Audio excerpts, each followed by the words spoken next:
Hey guys, welcome to GameCast. My name is Brad, and today I'm bringing you a review for Child of Light. Child of Light is a traditional turn-based RPG brought to us from Ubisoft.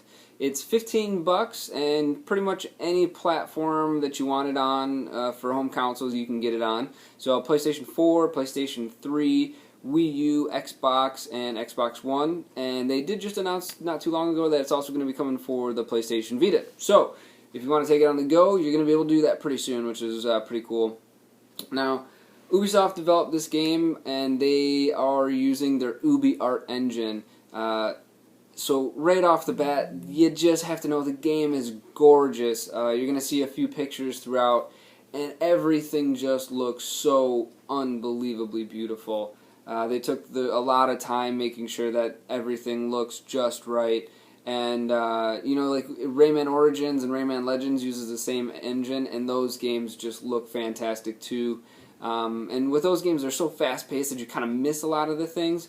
But with this game, it's an RPG, so it's slower, so you can take your time and really kind of look at these amazing, backdrops and, art that they put into it. The main girl that you play in the game, her name is Aurora.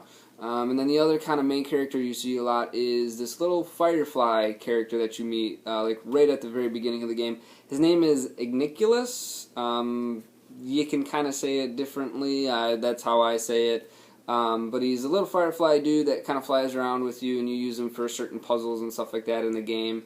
And you usually would use the right analog stick to control him. But if you have the Wii U version of it, you can actually use the screen, the touch screen on the gamepad to control him. As I said, it's a traditional turn-based RPG. They use this active time battle system, and it works really well for the game.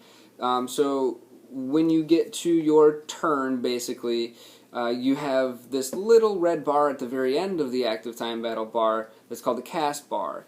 And if you choose a spell or an action to use on there, if you're in that red bar and you get attacked by an enemy in that time that you're trying to cast, you actually get interrupted.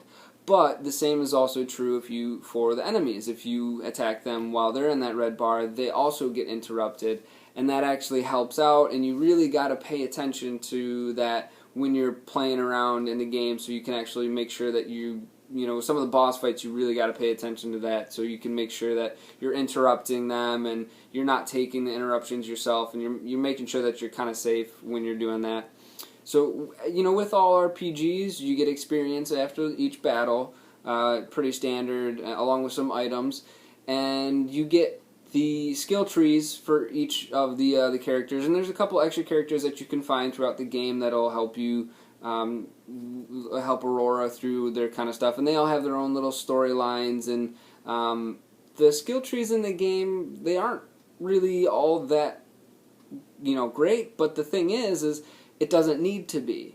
It's very straightforward, with the game, but it's something that works well for this game. It's a very kind of easy pick up and play kind of game, and it just kind of moves things forward, but that's a good thing. It doesn't encumber you with having to go back and forth and all over the place and to this and that, and it's not a game where you're going to put hundreds and hundreds of hours into, but it's one of those games where when you're playing it and you're loving every minute of playing it because it's just so good.